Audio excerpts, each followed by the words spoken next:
हाय, good morning. कैसे हैं YouTube family? आप सब कमेंट में ज़रूर बताना कि आप सब कैसे हैं।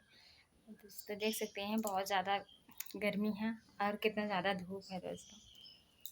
हाँ कि बज रहे हैं अभी 10:30, जो कि बहुत ज़्यादा धूप निकला है दोस्तों। देख सकते हैं आंगन में भी बहुत ज़्यादा धूप निकला है दोस्तों।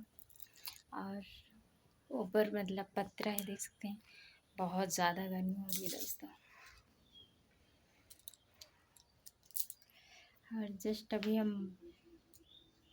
वीडियो बना के आ रहे हैं दोस्तों, क्योंकि आज बहुत जल्दी काम हो गया था, घर का सारा काम हो गया था दोस्तों घर का, इसीलिए मतलब जल्दी वीडियो बना लिए थे दोस्तों। तो इसीलिए आवाज़ कम निकल रही है, क्योंकि थकान सी लग गई है, जैसे मतलब बहुत थकान सी। और दोस्तों देख सकते हैं आंगन में कितना धूप है, देख सकते हैं कितना धूप, कितना ज़्यादा धूप है दोस्तों, देख सकते हैं बहुत ज़्यादा। आप सब कैसे हैं दोस्तों? कमेंट में ज़रूर बताना। बाय।